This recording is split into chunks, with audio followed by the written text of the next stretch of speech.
睽違幾年冇拍戲嘅鄭伊健竟然出現喺台劇《百萬人推理》，仲要係懸疑推理劇。雖然喺2022年拍依家先推出，喺平台上都有高排名，本身覺得非常值得期待。睇完之後覺得可以拍得更好，主題可以更加突出。Hello， 大家好，歡迎嚟到懶喺梳化。今次我要介紹嘅係《百萬人推理》。故事由一單震驚社會嘅槍擊案開始，知名網紅團體為發炎嘅成員魏然，因為非法攜帶槍械同向警方開槍，遭到資深刑警陳家任反擊重傷，危在旦夕。喺調查過程中，陳家任同科技犯罪偵查隊嘅女警李恩平發現魏然嘅背後似乎有人指使，並唔係單一事件，而係一連串針對百萬網紅嘅連環殺人案嘅開端。所有線索都指向一個神秘網紅巴巴女巫。呢一個從來都唔會用真面目示人嘅塔羅占卜師，因為佢嘅預言從天災到人禍都百發百中，喺網絡上累積咗巨大嘅聲量。隨住佢接連精準預告咗4個網紅嘅死亡，成個網絡社會都陷入瘋狂。網紅為咗流量爭相討論，網友就化身鍵盤戰士起底相關嘅人物。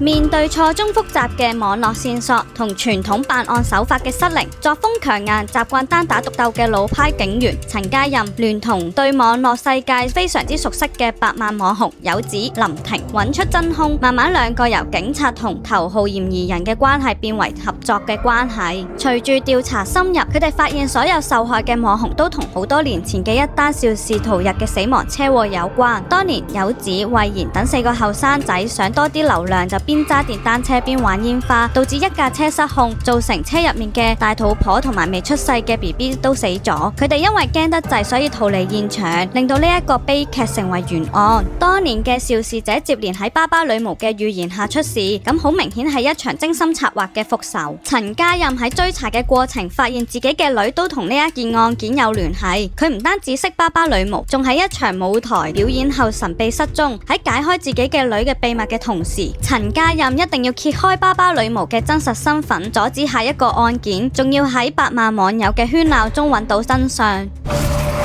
劇名《百萬人推理》本身充滿諷刺意味。喺劇中所謂嘅百萬人推理，實際上係一場俾情緒同流量利用嘅工具。當巴巴女巫嘅預言成為咗熱門話題，網紅們都唔係為咗尋求真相，而係為咗蹭流量。佢哋可以喺鏡頭前面編造危人聳聽嘅獨家內幕，可以為咗製造話題而煽動網友嘅情緒同帶風向，將嚴肅嘅刑事案件變為自己增加 followers 嘅工具。呢一個反映當下嘅網絡現實，喺演算法下，衝突同反轉遠比平淡嘅真相更具傳播力。百萬網紅有能力帶風向，網友好容易俾情緒裹挾，跟風聲討，跟隊謾罵，但係好少人真正關心受害者係邊個，真相係乜嘢。劇集將呢一種群眾暴力展現出嚟，質問當我哋喺熒幕前面敲打鍵盤嗰陣，究竟喺度伸張正義，定係享受呢一場吞噬真相嘅狂歡？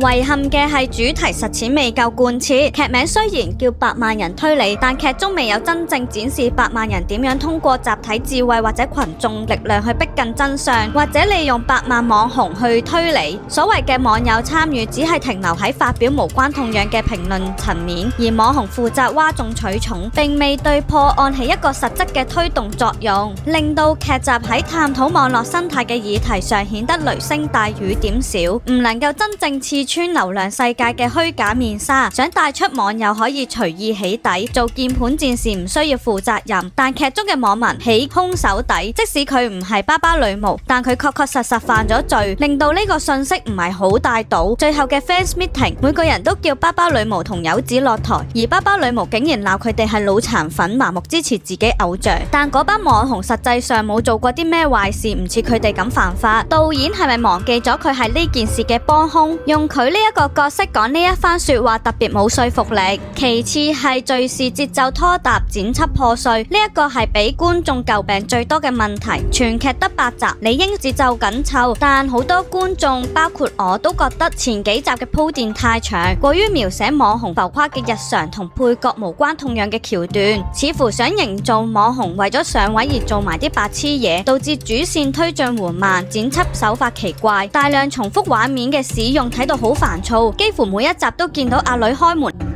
老婆跌低，去到後段每一集都會放煙花，陳家任飲醉酒發脾氣同埋佢個女離家出走嘅片段。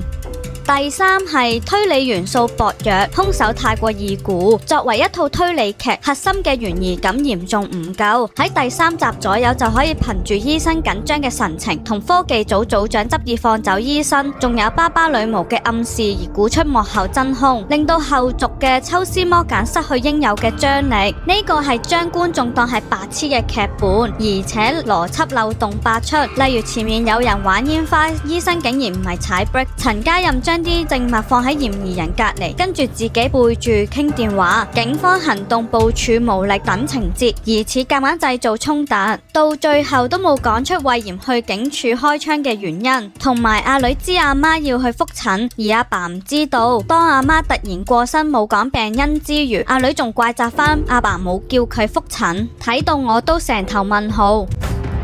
劇集想營造新派同舊派嘅對比，陳家任每日都會 send 啲長輩圖俾阿女，以致阿女唔識覆，有子就笑佢同阿女唔熟，仲教陳家任點樣同阿女 message。查案方面強調舊派唔識用網絡查網紅嘅人際關係，好似同世界脫咗節咁，唔識用電腦，竟然需要其他百萬網紅去幫手調查，而啲網紅喺 cafe 又唔合作啦，又惡到好似烏鴉咁。要玩嘢俾人先知我係銅鑼灣詐騙人，我話俾你聽，自備執手冇啊！呢度好唔 make sense。依家查一單連環網紅事件，竟然只係查電話記錄，但轉頭個警察識得訂閱爸爸女巫同撳鐘仔，而唔係即刻 check IP 或者註冊 email。百萬人推理係一套充滿矛盾嘅作品，佢擁有強大嘅卡士、大膽嘅創意同深刻嘅社會議題，但係喺執行層面，尤其是劇本打磨同敘事節奏上出現嚴重嘅失誤，導致佢未能夠達到觀眾對佢嘅超高期待。佢係一部成功嘅社會諷喻劇，但係一部失敗嘅懸疑推理劇。對於中意節奏快、強邏輯嘅觀眾嚟講，佢可能令人失望同不耐；但對於願意放慢腳步、欣賞演員表演而且思考當代網絡現象嘅觀眾嚟講，佢依然提供咗一個充滿情感溫度同時代洞察嘅窗口。如果鍾意呢條片，記得 like、share、comment 同 subscribe 啦！